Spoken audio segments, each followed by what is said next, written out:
Ladies and gentlemen, it is now time to open the keynote session. The keynote of this year's FOODPOLIS International Conference is titled The Road to Net Zero, the challenges of reducing Nestlé's carbon footprint. And our keynote speaker is Mr. Chris Hogg. He is the head of sustainability and communications for AOA Nestlé. I believe Mr. Hogg is joining us online. Hello, Mr. Hogg.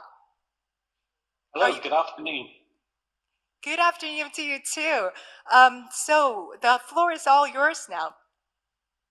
Well, thank you very much for the opportunity to join this prestigious event. I visited South Korea many times over the last 20 years, and I've always enjoyed those visits. I have great respect for the country, and so I'm disappointed I couldn't be there in person today. However, I'm very happy to have the opportunity to connect with you virtually to talk about Nestlé's net zero carbon pledge. Next slide, please. Nestlé, as you probably know, is the world's largest food and beverage company. We're more than 150 years old, and I'm here representing nearly 273,000 Nestlé colleagues globally. We've committed to remove carbon from our business by 2050. Meeting that ambition is our generation's legacy project.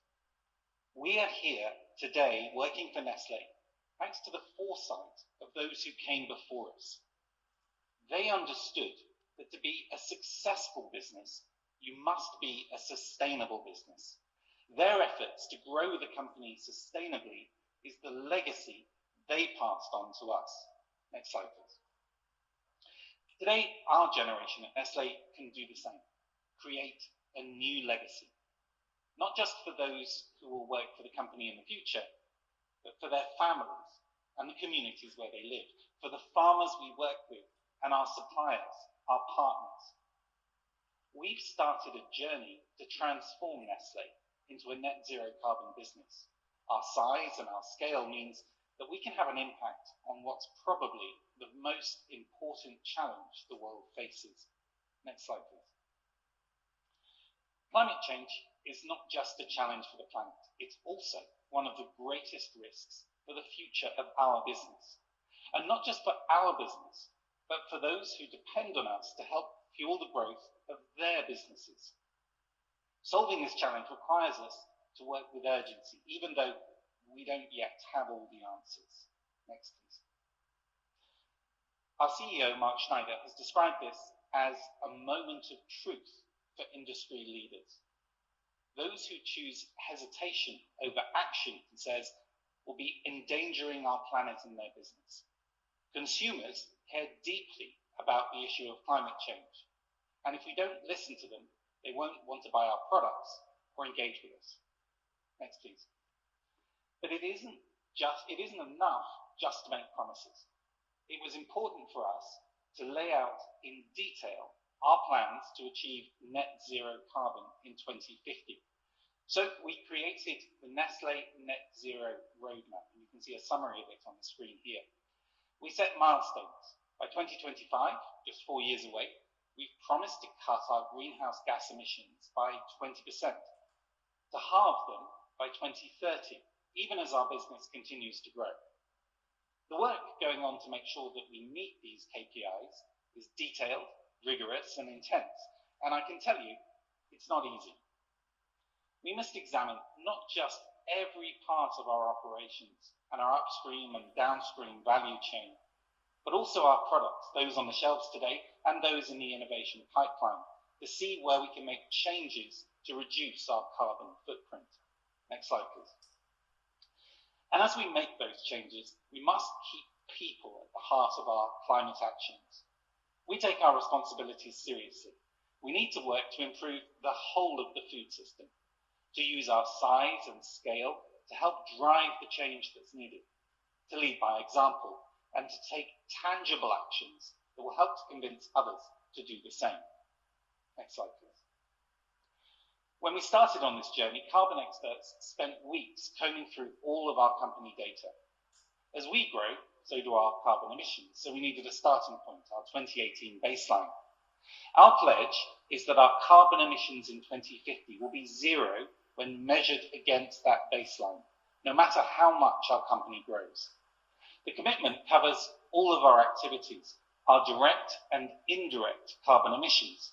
From farm to shelf is how we describe the scope, from the farms where the ingredients are grown to the stores where the product is sold. In setting our targets, we followed criteria given to us by the Science Based Targets Initiative. They've provided a clearly defined pathway. We're supporting the effort to limit global warming to 1.5 degrees Celsius, and this puts us firmly in line with the position of the South Korean government on this issue. Our actions support the efforts of governments around the world who share our sense of urgency. Next slide, please. So what kind of actions are we taking?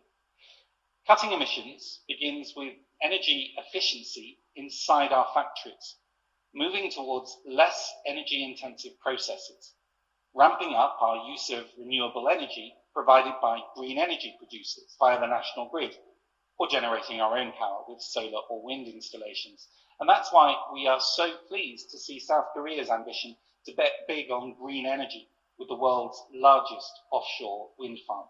Next slide, please.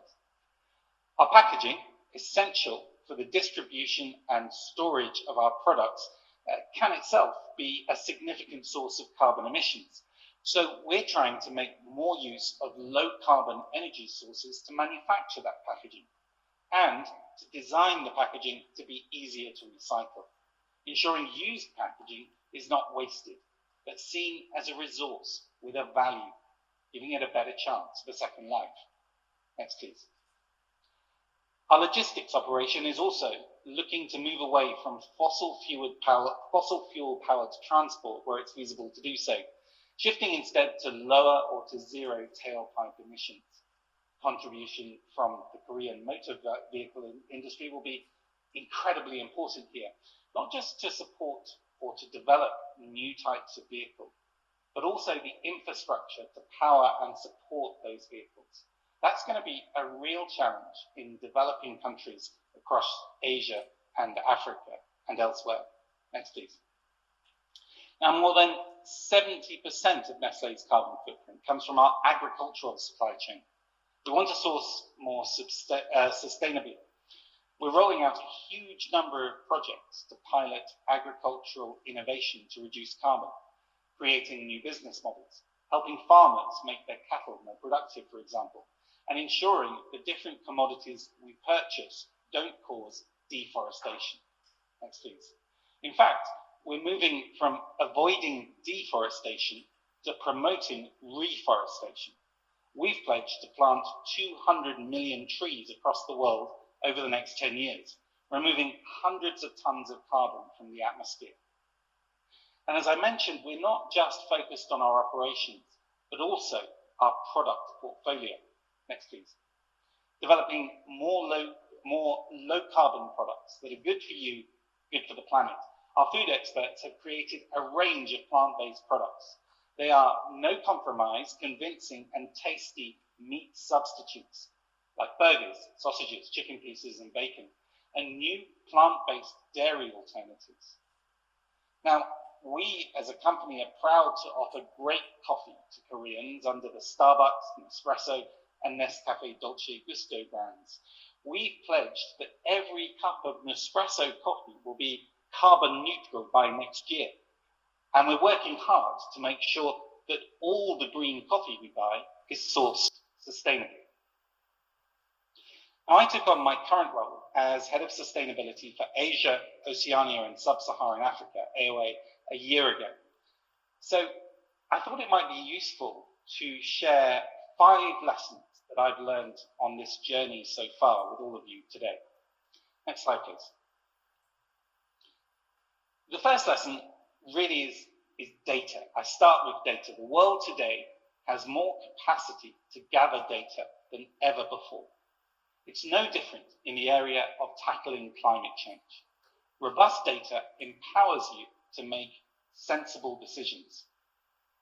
We have a system of financial accounting that has been around for centuries, but non-financial KPIs, sustainability KPIs, are different. We don't yet have the same level of certainty with this new field of reporting. And yet investors and other stakeholders want to be able to accurately measure our progress.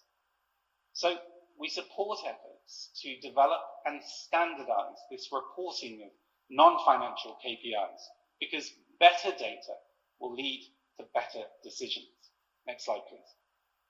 My second observation is that there's often much discussion inside the company about how we should get this, we should drive this carbon reduction agenda. And I'm not giving away any secrets here. I think it's the same in every company working on this, I'm sure. This is new and complicated and costly. Climate projects often take time to start delivering the full benefits.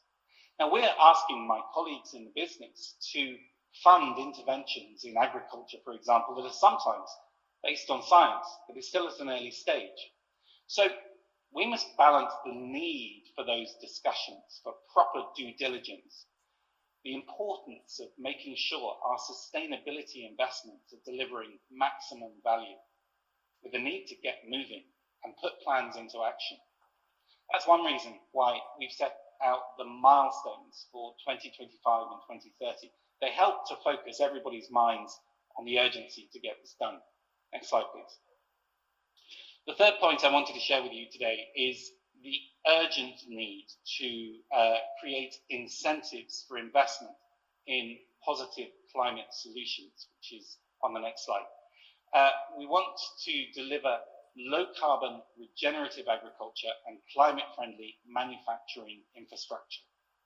If the private sector gets this climate change agenda right, this will make a huge contribution to the efforts by governments to reduce the carbon footprint of their countries. But it often requires costly upfront investment. There is a return on that investment usually, but perhaps not as fast as investors would want. Or there's a risk involved in investing in a new type of technology, for example. So the more that regulators and governments can do to take away uncertainty, the more the private sector can contribute. Think of the car industry, for example. How hard was it for car producers to know when to invest more in electric vehicles? Much easier, I'm guessing, once governments started to set dates for when only electric vehicles could go on sale. Next slide, please. A fourth observation would be the need for internationally recognized standards for environmental claims. Faced with costly, complicated investments needed to transform their businesses, some companies might be tempted into greenwashing, making claims that don't stand up. But as I said, many consumers care deeply about issues like climate change. They want to be sure, though, that if they buy a product that promises to be good for the planet, that claim is fair and truthful, that behind every claim is an action that has really helped to heal the planet. People don't buy sustainability projects, they buy products. There are more than 450 different eco-labels in the world. So how are we going to help consumers work out which ones they can trust? My last is not really an observation of the challenges we face. It's more of a response to those challenges. It's a phrase I use to wrap up meetings I have with our teams across Asia, Oceania, and Sub-Saharan Africa when we're talking about our climate roadmap. I tell them, we can do this. We can solve the problems in front of us. We can find ways to finance the investment necessary. We can get a return on that investment, persuading consumers to value the actions we've taken. To me, this is the most important part of my role, to try to inspire and encourage those in any job in the company to play their part to contribute. If we're to succeed, we must transform our business from top to bottom. No one department can achieve this alone. No longer can we work in silos. The operations team, the supply chain team, the marketing team. A transformational challenge like this requires us to bring people from across the organization to work together on these projects in pursuit of our common goal. So to sum up, if we can get good data, have the courage to shorten discussions and act with urgency, to work with regulators to create an enabling environment for sustainability investment, to make sure we get a return on those investments through honest, clear claims that show consumers how we are making a difference, then we can do this. You can do this. So all of you on this journey with us, working in sustainability, in a company, in government, in academia, a think tank, or an NGO, we wish you very much luck and success. Thank you for listening to me today, and I look forward to answering any questions. Thank you so very much for your riveting keynote, Mr. Hogg. And just to recap, our keynote speaker, Mr. Hogg, talked about Nestlé's net zero roadmap, which includes switching to renewable electricity for manufacturing, recyclable packaging, local sourcing, planting trees, creating low carbon products, among others. He also called for action and to act collectively. Now, ladies and gentlemen, we would now move on to our Q&A. And let's turn over to Professor Shin Ge-hwa, University of Kunsan. She's joining us online. Professor Shin? Do we have Professor? Good afternoon, everyone. I'm Professor Shin Ge-hwa from Kunsan National University. Thank you very much for your insightful presentation.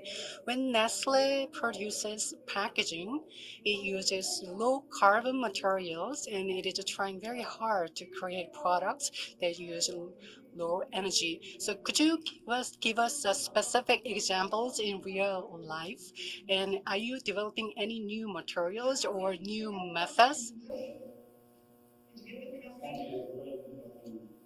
We have here in Switzerland the Nestlé Institute of Packaging Sciences, which is working on novel materials. We also work with partners on this. Look, I think the way I would answer that question is actually just to take a couple of minutes to explain our packaging strategy.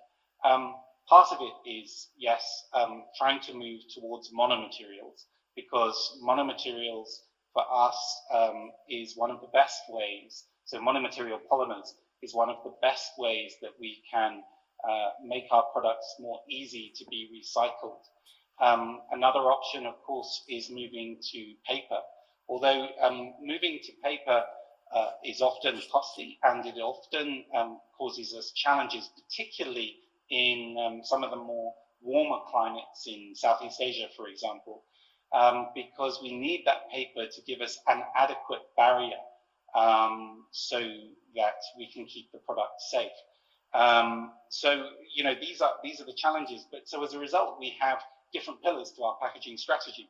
I mean, one is to overall try to reduce our use of packaging material. It makes most sense to try to put less plastic into the environment. So that can be things like removing unnecessary plastic lids, or eliminating plastic accessories like forks, or eliminating plastic layers. Then the other really interesting area where we are still at an early stage is looking at alternative delivery systems. And these can be systems where, for example, we offer the consumer the opportunity to reuse a container.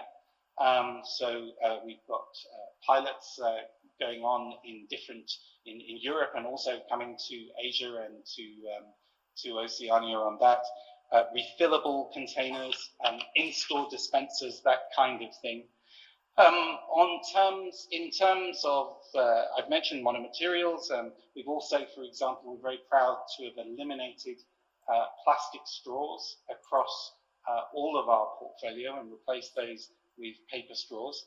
But then we also see a responsibility, particularly in the geographies that I look after, to support the infrastructure to shape a waste-free future. So what that means is finding ways with partners, with government, with local councils, with other companies, to support the development of recycling infrastructure. And finally, of course, encouraging recycling behaviors. making sure that on our packaging, it's absolutely clear to you as a consumer, what is this made of? How do I recycle it? And looking at ways through apps and things like that to really make that act of recycling as simple as possible.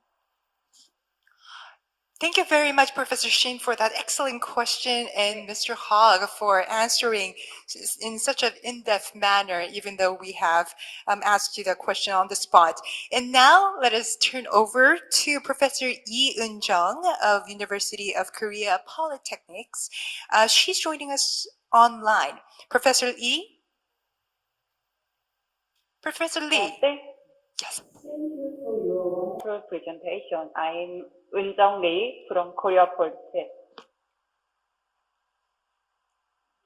Your net zero roadmap is great. It's very interesting. Thank you. But does this plan include any company and communication outreach plan to improve consumer awareness on reducing carbon? Thank you. That's a really interesting and important question, because there's not much point doing all of this if we don't share the information. Now, the biggest opportunity for communication is actually not corporate communication by Nestlé, but it's communication through our brands. So I mentioned in my speech that we're very proud that Nespresso is going to be carbon neutral by 2022. We've also made other pledges, for example, that Kit Kat, the confectionery, the chocolate bar, which we're happy to sell in Korea, Kit Kat will be carbon neutral by 2025, and also our Nestlé Waters brands will also be carbon neutral by 2025. Now, all of our brands, and we have a huge portfolio, as you probably know, are on this journey towards carbon neutrality. So I think what you'll start to see is more communication on pack, because I think consumers actually appreciate knowing that big companies are on this journey. So even rather than waiting until we can say that we're carbon neutral, we're going to try much more to explain on the packaging the journey that we're taking. For example, saying this packaging contains half as much plastic as it used to, or this is recycled and that kind of thing. So I think it's going to be much more around our brands and communicating through our brands, because that's how most people know Nestlé. Now, we did make a big corporate announcement when we launched our carbon roadmap at the end of last year. And the important thing is that the Science-Based Targets Initiative that I mentioned, they require us to give annual updates on our progress. It's a very, very detailed, audited process. So as a result of that, I think what you will see, we'll be able to use that data and that reporting to make regular updates on our progress. And one of the reasons that we think this is important is we take a responsibility we take our responsibilities very, very seriously. And we hope that by explaining and reporting what we're doing, by talking very transparently about what's going well and maybe what's not going so well, what are the challenges we face, that we can also help other companies and help move the whole sector and the whole of the food industry in the right direction by sharing our learnings and our progress on the journey. But thank you for the question. Thank you once again, Professor Eun-jung, for your question. And ladies and gentlemen, join me in thanking our wonderful keynote speaker, Mr. Hogg, for great food for thought. Thank you very much, Mr. Hogg.